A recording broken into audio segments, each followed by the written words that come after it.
una ciudad del norte yo me fui a trabajar.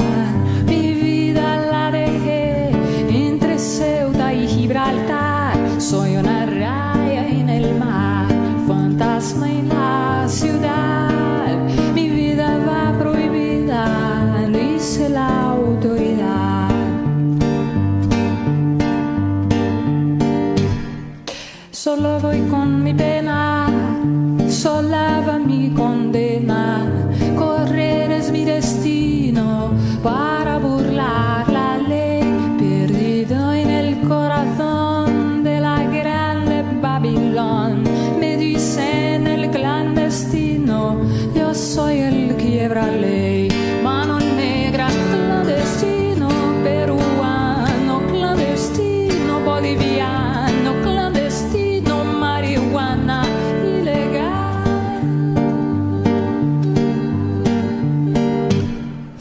Pa' una ciudad del norte yo me fui a trabajar. Mi vida la dejé entre Ceuta y Gibraltar. Soy una raya en el mar, fantasma en la ciudad. Mi vida va prohibida, dice la autoridad. Mano negra, clandestino, boliviano, clandestino, nigeriano, clandestino, marihuana ilegal. Mano negra, clandestino, africano, clandestino, argelino, clandestino, marihuana ilegal.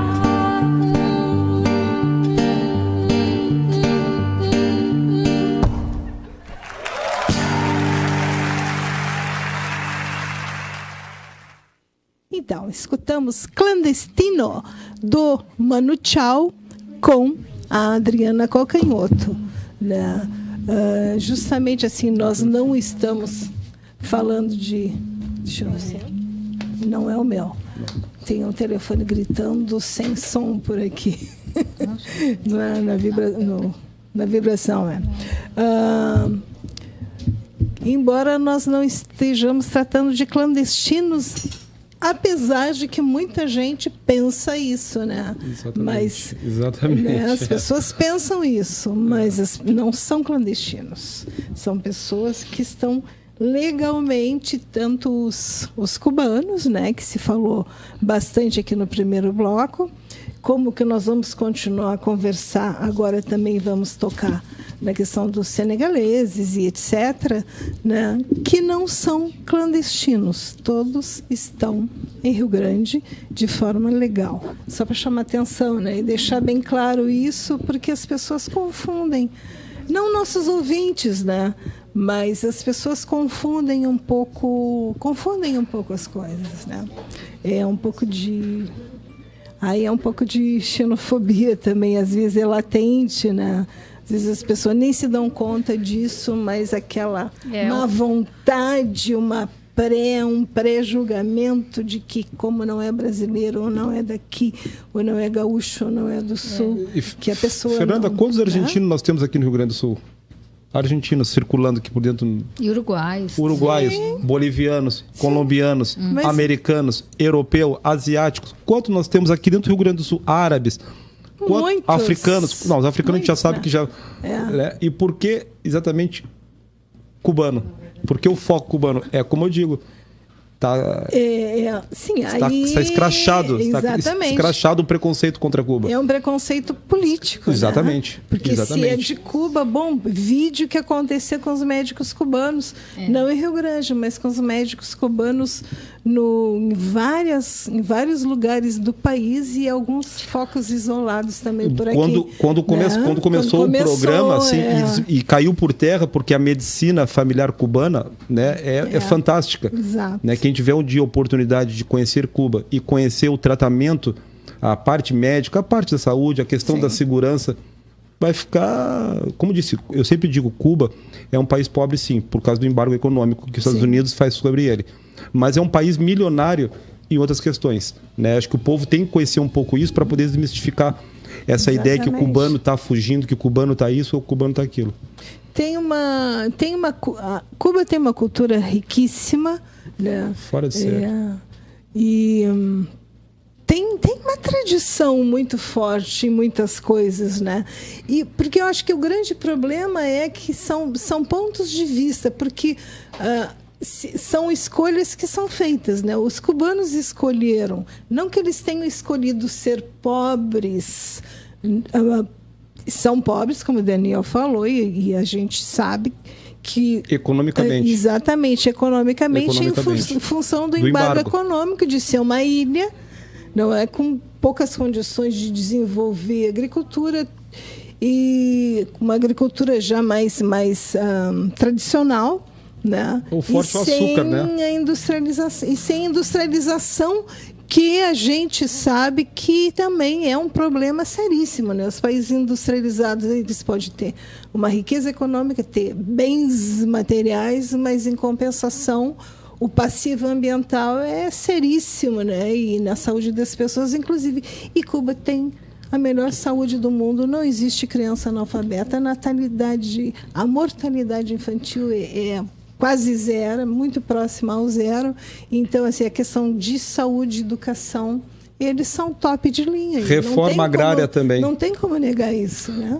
Quando triunfou a Revolução, um dos principais pontos que Fidel fez foi reforma agrária e a educação, o analfabetismo. Ele criou uma brigada de ensino e levou conhecimento a todo o cubano, né? Em 1960, Che Guevara disse: Fidel, temos que pintar as nossas universidades de preto e de pardo. Em 1960, Che Guevara criou a inclusão social, coisa que o Brasil ainda está gatinhando. Sim, né? Com as cotas hoje. Estamos gatinhando ainda. Em 1960, Cuba já criava essa inclusão social, por isso que nós vemos um grande número de médicos negros cubanos, que são excelentes médicos. Exato. Né?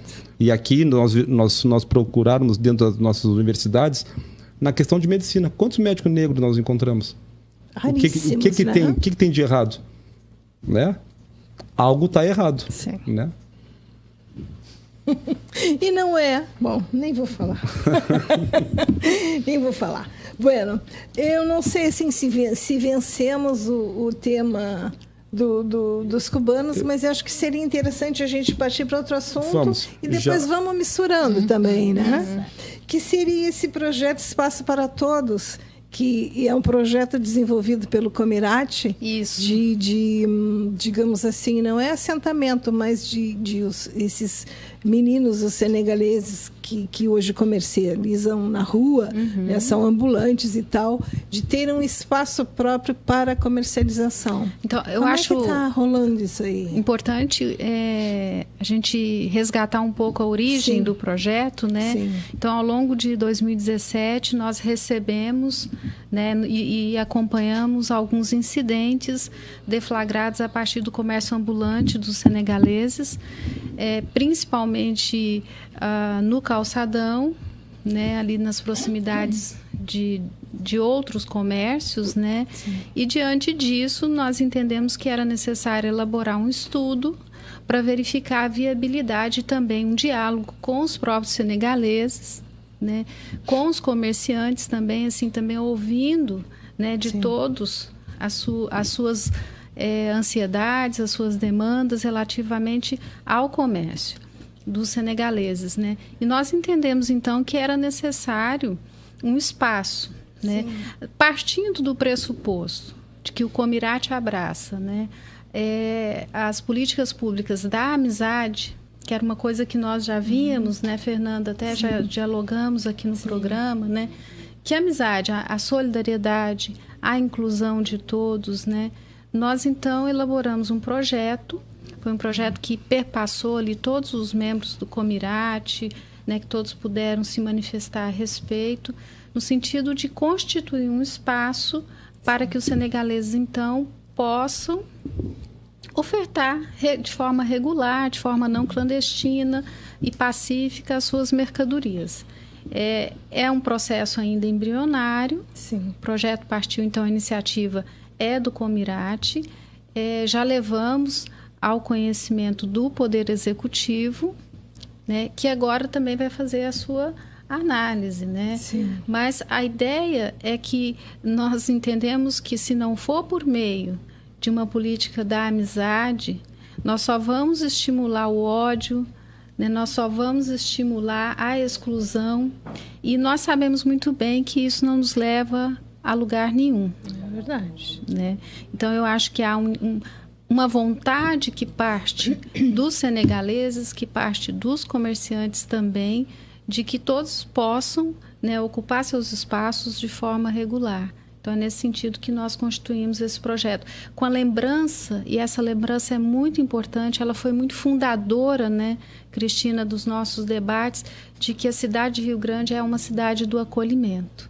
Então, a gente chega aqui por meio de um monumento ao migrante. Sim. Né?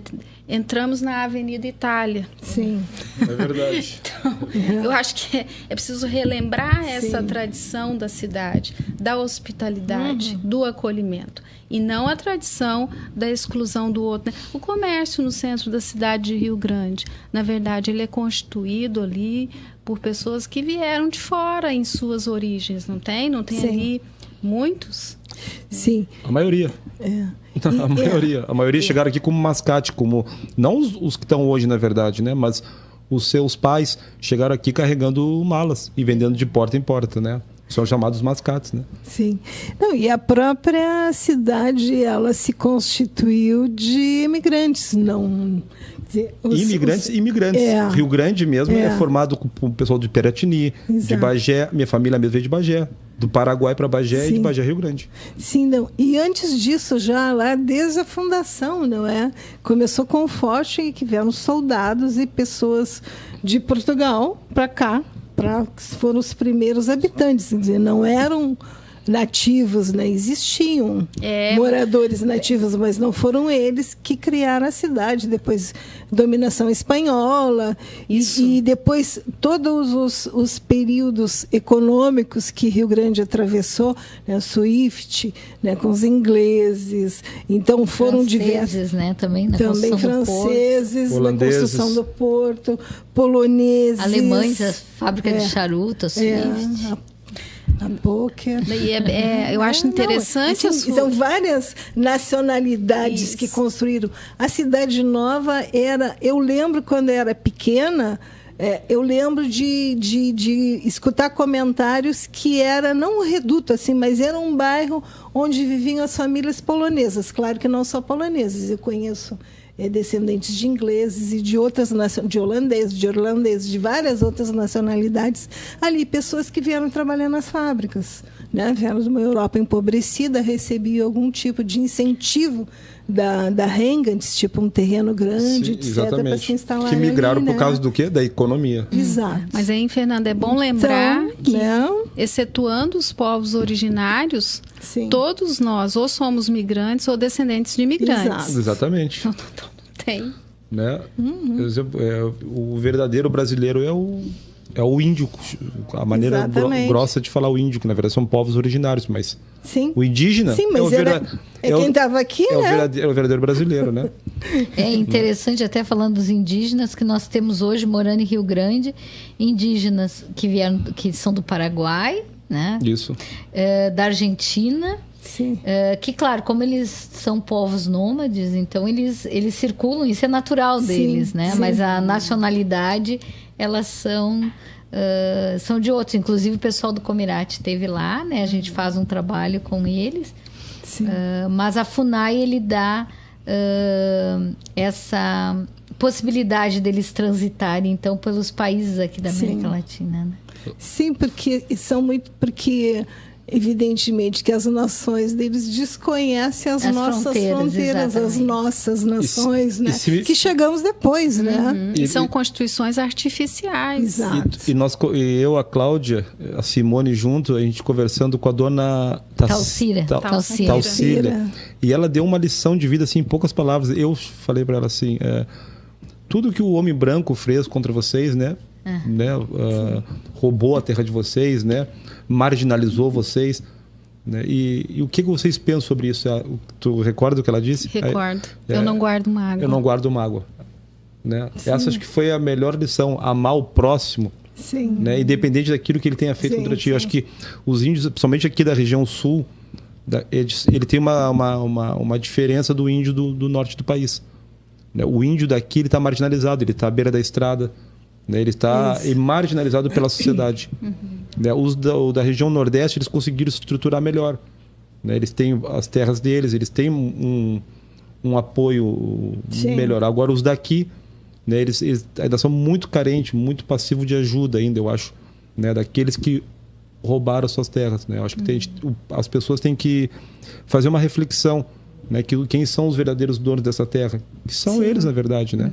Eu acho que também constitui o respeito por essas diversas expressões culturais, né? São quantas nações indígenas, são quantos, né, idiomas que eles falam, uma riqueza tão grande, né? A pensar na cultura indígena, o amor que eles têm, né, com a terra. Toda vez que eu vejo agora um indígena sentado, né, no chão, eu percebo que ele não está sentado ali como uma manifestação de exclusão ou de indolência, mas é o apego ao chão, à terra, né? O contato com a natureza, e a gente precisa resgatar esse respeito. Sim, é cultural também, né? É a maneira de existir. Né? Sentar numa cadeira deve ser uma coisa extremamente desconfortável, não é? Para eles. Muitos povos permanecem ainda com esse sistema, por exemplo, os árabes. Né? Aqui, quando a gente recebe visita na nossa mesquita, aí tem grupos que a gente respeita que comem mesa, mas muitos colocam uma toalha no chão e comem sentado no chão. Sim. Né? Como antigamente. Agora, cada um tem uma maneira, uma visão de olhar aquilo. Agora, os indígenas já têm uma outra questão. Né? Além da cultura deles, tem a religiosidade deles também. Eles têm contato com a mãe natureza. Então, próximo da terra, eles estão... É tudo para eles. Tirar a terra do índio é como tirar a alma. E eles não destroem a natureza. Não, né? não. Eles amam, eles respeitam, eles têm uma relação sustentável com a natureza. Eu vou comentar, não vou citar onde, mas foi muito triste o comentário que eu escutei do cidadão brasileiro dizer... fomos para acompanhar uma reserva indígena e ele disse, eu falei, onde tem reserva indígena? O cara, tu segue aqui, onde tu vê uma praga de índio, é lá. Deus. Foi isso que eu escutei do cara. E aquilo me entristeceu muito, sabe? Eu sei que ele está falando por ignorância. Com certeza. Onde tu vê uma praga de índio, é lá. Sim. Né? E é essa a nossa sociedade. A visão que tem que incomoda, né? Na verdade, justamente. Eles se sentem incomodados com a presença do outro, né? Que não sou eu. Exato, que não é igual. E é interessante falar que a cidade de Rio Grande também tem um acolhimento aos povos. Tanto que nós estamos recebendo na nossa cidade, né? Hoje a gente tem aumentando, né? Nós estávamos com 53, estão chegando mais 15 pessoas agora ali na FEPAGRO. Tem os caigangues, né, que vem no verão. Agora nós recebemos índio Quixua do Equador, 2 famílias agora no verão, que eu não conhecia, né? E fora os indígenas, né, que estão na universidade, né? Sim. Que nós temos a Universidade do Rio Grande, ela abriu as cotas, não é todas as universidades federais, e nós temos um trabalho muito bonito, então, com os povos indígenas. Então, na área da nós saúde, temos essa né? singularidade, né? Sim. Nós estamos cada vez com maior relação, né, com a CESAI, que é o órgão federal que trabalha com a questão da saúde indígena. Hoje antes de vir para cá, eu estava numa reunião com o grupo de trabalho indígena que reúne várias secretarias. Sim. E eles estão chegando amanhã, o pessoal da CESAI, e fazendo todo o acompanhamento ali na área da FEPAGRO com os indígenas. Então, Rio Grande nós recebemos muito no verão. Então, tem sido uma mudança, né? E uma aprendizagem para a gente, então, conviver com indígenas morando na nossa cidade.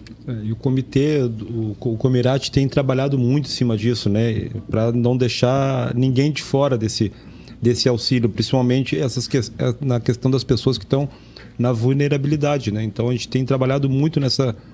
Né, trabalhado arduamente, assim, sabe? Forte em cima disso para não deixar que ninguém fique desamparado, né? E acho que cabe a Cristina, de repente, formar um telefone de contato, né? Para que as pessoas tenham um pouquinho mais de noção sobre o Comirate e, se quiser obter algum tipo de informação, né? Cláudia, a gente tem com site? Não, ainda não temos assim um endereço eletrônico, mas A SMCAS tem se constituído ali como uma porta de entrada, né? Exatamente. Então, todas as relações, as demandas têm chegado ali. Sim. A Cristina, na qualidade de presidenta do comitê, tem feito as chamadas, as reuniões. Sim. Né? As nossas reuniões são todas depois relatadas em atas, né? Então, a gente tem assim, tudo documentado, uma prestação de contas bastante... robusta das nossas atividades. O nosso seminário, ele foi feito com a emissão de certificados, então nós certificamos todos que compareceram para palestrar, os que foram como ouvintes, né? Sim. Então, cabe deixar o espaço aberto para quem quiser a comunicação sobre o Comirate ou alguma informação, que busque a secretária Cristina, né? Que através dela que possam... Até posso dar um telefone, que é o 3237-4229. 3237-4229. E é importante, assim, para complementar, dizer que o Comirate, ele foi criado com todas as organizações governamentais e não governamentais que dão suporte à questão do migrante, né? Sim. Inclusive a Secretaria de Assistência, a Mesquita, a Anhanguera, né? O professor Alfredo da FURG, né? O Centro de Referência de Direitos Humanos. E aí eu queria falar do professor Alfredo, que tem constituído um grupo junto com o professor Michel, que agora foi embora, né? Para dar um atendimento psicológico, né? Nas ruas, nos espaços onde essas pessoas ficam, um atendimento psicológico multicultural, que chamam, né? Inclusive a gente já recebeu, e a SMCAS recebemos, nós mandamos então para a França, nós estamos recebendo psicólogos voluntários que estão vindo, né, da França para fazer esse atendimento, que é uma especialidade diferenciada, né? Sim. Porque lá na Europa eles já têm um trabalho bastante grande com os refugiados, né? E nós também é uma realidade nova para nós, né? Receber então essa nova migração, né? Então dos países africanos e a questão do refúgio. E esse trabalho, a vinda dos psicólogas francesas tem sido feito por meio do Comirate. Exatamente, o professor Alfredo, ele faz parte do Comirate, né? E o Comirate tem apoiado essa ação. Fora isso, a SMCAS também, enquanto Comirate, né? Enquanto representante, a gente quer se constituir justamente isso que a Cláudia fez, né? Um migrante, ele tem um problema onde ele se dirige, né? Onde a comunidade pode referenciar essa pessoa. Ele pode referenciar a Secretaria de Assistência, que fica na Marechal Floriano, número 5, no 2º andar, porque de lá, então, a gente encaminha para todos esses serviços que são múltiplos, né? E realmente a gente busca, porque são as referências, né? Nós começamos o trabalho justamente com essas referências, sejam órgãos públicos ou organizações não governamentais. E dizer que, assim, a gente tem atendido pessoas que são em situação de rua. Sim. Né? Então, o Centro Pop muitas vezes atende, principalmente migrantes aqui da região sul ou dos países aqui mais da Zona Sul, como o Uruguai, Argentina, porque durante o verão Sul, né? circulam da América queria Sul. me lembrar, não me lembrava. Da América do Sul. Nós também recebemos pessoas que perderam prazo de visto, precisam de colocar seus filhos na escola infantil, buscam emprego, né, formal. Então, a gente tem tentado estar ao lado dessas pessoas justamente para facilitar a vida deles, já que são pessoas que não têm uma rede de apoio formada, porque suas famílias não estão aqui, né? Então, eles necessitam mais por essa vulnerabilidade do poder público. A Pastoral do Imigrante, há muitos anos, tem um trabalho na rodoviária em Porto Alegre, né? Eu comecei a acompanhar esse trabalho e achei formidável, porque eles ajudam muitas pessoas. E a Pastoral do Imigrante também está dentro do Comirate, assim como a Igreja Católica, a Igreja Anglicana, me esqueci o nome do irmão da Igreja Anglicana, é o... Ramacés também. Chegou dos Marítimos, a Pastoral dos Marítimos. Sim, chegou agora o Padre Jesus, que é mexicano, né, que também está incorporado ao Comirate também. Então, nós temos um grupo religioso muito forte dentro do Comirate, de diversos segmentos dentro da nossa sociedade, que estão aí unindo os esforços para ajudar esses estrangeiros que estão na questão de vulnerabilidade. Não só estrangeiro, como migrante. Sim. São 11h59, lamentavelmente, né? É verdade. Estamos encerrando o programa. Mas futuramente a gente pode marcar e conversar e continuar, porque tem muito assunto, né? Tem os emergentes, os palpitantes, não é? Mas tem os de fundo também, todo o trabalho que está sendo feito no município. 12 horas. Agradecemos a presença de vocês. Agradecemos a todos e todas que nos escutaram e que nos assistiram, e convidamos a que estejam novamente conosco amanhã. Tá rolando de fundinho aí Dos Gardenias com o Buena Vista Social maravilhoso Club. Então, até amanhã. Se Deus quiser. Y que jamás te encontrarás en el calor de otro querer. A tu lado vivirán y se hablarán como cuando estás conmigo, y hasta creerán